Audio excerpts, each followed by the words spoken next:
Bismillahirrahmanirrahim. Opat Sifat mukhalafatul lil hawadisi.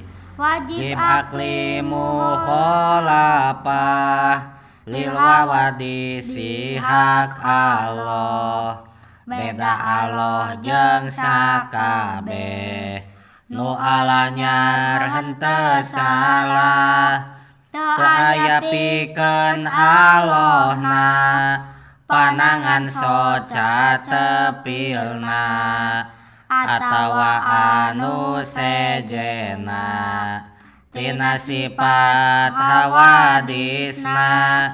Lamun ayana Qur'ana yadullahi cek salapna angger dina yad Allahna kawasaan cek kholapna lalawanan mukhalafah eta teh almu masalah silih sarupa dat Allah eta mustahil di Allah.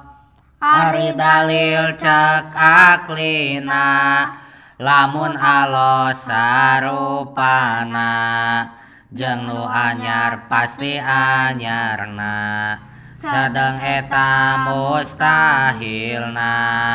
Ari dalil cek aklina surat Asy-Syura ayatna 11 anu kawitna. Laisa kamislihina. Nomor ka opat sifat nu wajib di Allah teh sifat naon? Mukhalafatu lil hawadisi. Mukhalafatu lil hawadisi teh hartosna mukhalafah teh silih bedaan.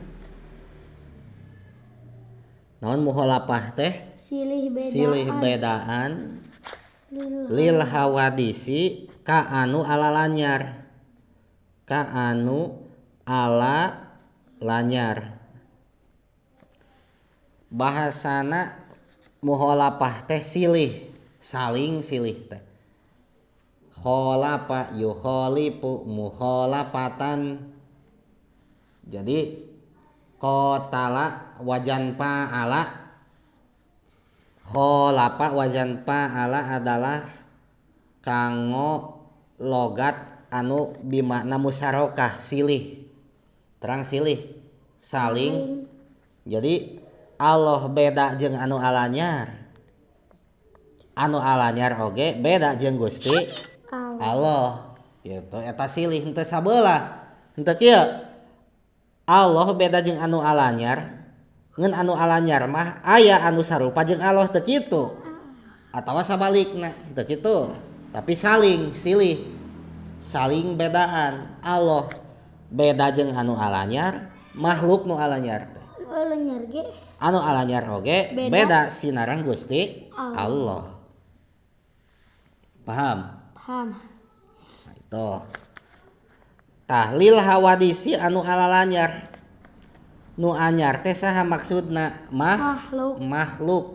Naon pangna makhluk? Kapanan aya mimitina? Sabab makhluk disebut anyar papedah eta makhluk teh aya mimitina. Setiap aya anu mimiti eta teh aya tungtungna. Anyar.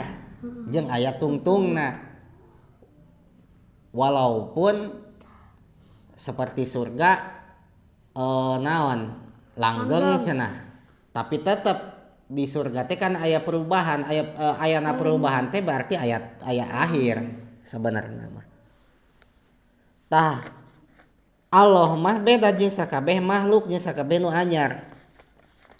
Maka Allah teh teu aya pananganan. Beda jeung urang mah aya leungeunnan, tah Allah mah teu aya pananganan, teu aya socaan, teu aya cepilan jeung sajabana lah. Naon bae sifat-sifat nu alalanyar, sifat-sifat makhluk teu aya di Gusti Allah.